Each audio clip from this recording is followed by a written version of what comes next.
Hey, Chris with RC Worst here, and today we're talking about fittings, PVC fittings to metal fittings or metal fittings to PVC fittings. And I have three particular transitions in front of me here, and to the untrained eye you may think that, well, all of those look good, like a good way to go ahead and do that, but there's actually only one of those that's right. So we'll walk you through the whys, the hows, and all the details of which one of these is correct. So take a minute to look at them, and which one do you think is the correct way to make a transition from PVC to metal or metal to PVC. And in this case we're going to poly pipe or hose or something with these barbed fittings. You've had plenty of time to look at these. This one is the correct one. So for everybody that picked that one, go ahead and have yourself a cup of coffee and kick back and enjoy the rest of this video. For everyone else, pay attention because you need to know this. So I'll talk about why these ones are wrong in just a second when I kind of go over the reason that this one is correct. So what we have here is, this is just a barbed metal or barbed bronze fitting or brass fitting, and that doesn't matter whether I have a coupling here or a barbed fitting or an elbow or any other type of metal material or fitting.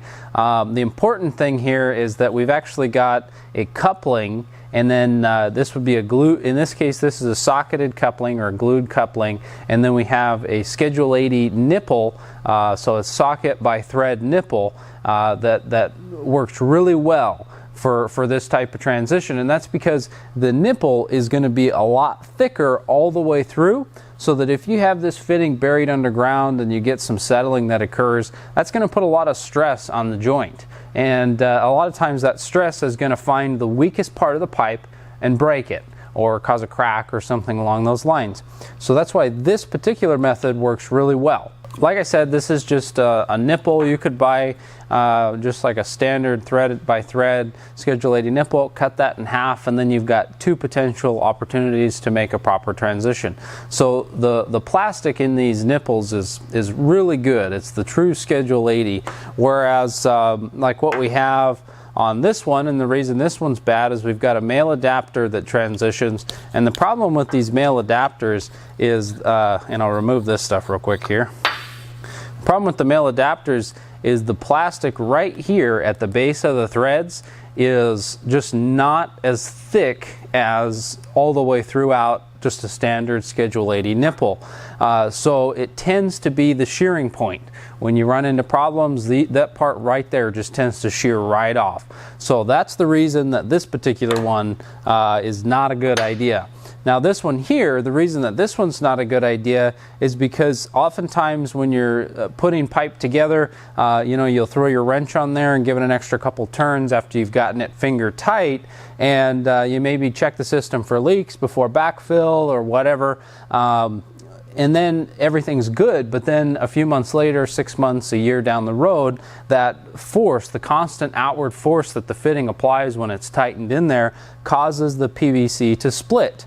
So that's the main point of failure when you're having metal that threads into a female coupling or elbow or any other type of fitting. You just tend to get that fitting to split. A lot of PVC fittings out there have a seam, and then they'll definitely be more likely to split on that seam. Spears fittings tend to be pretty seamless, so they're a lot more durable across the board. But even still, this is not the proper way to do it.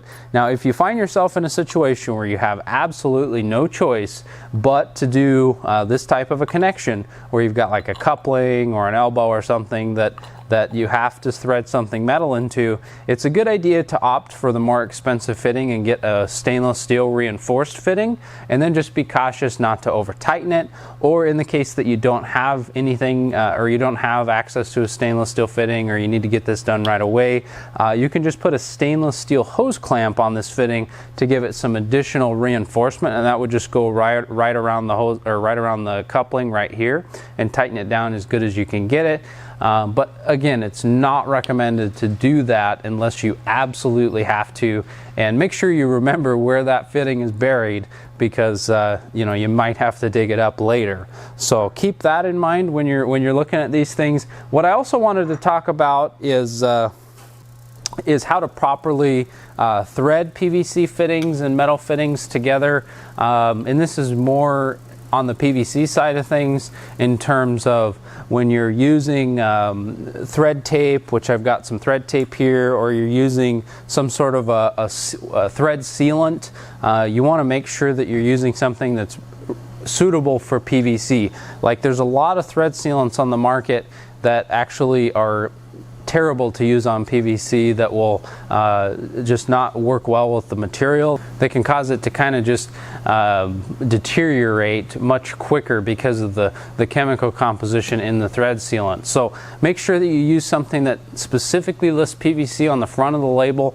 This particular Weldon White Seal Plus is rated for that. However, interestingly enough, Spears, whose fittings that we tend to carry, they don't recommend that a person use any type of a liquid type of a thread sealant, and stick more specifically with just like the Teflon tape.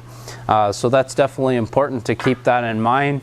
And then lastly, when it comes to actually tightening your PVC fittings together, you want to generally go finger tight, so as tight as you can get it with your hand, and then give it a good 1 to 3 rotations with like a strap wrench. But you want to be very cautious not to over tighten those fittings. So keep all of that in mind when you're working with these types of fittings. And I guess lastly, if you do end up being the type of person that wants to use the liquid type of thread sealant, it kind of acts as a lubricant as you're tightening those fittings down, so it makes it even easier to over tighten those fittings and increase the likelihood for the fitting cracking or splitting or something bad happening. So be aware of that as well. So I think that pretty much sums up everything that we needed to cover in today's video. So thanks for joining me. Have a great day. Don't forget to like and subscribe. Your subscription really helps us to grow our channel. So have a great day, and we'll see you next time.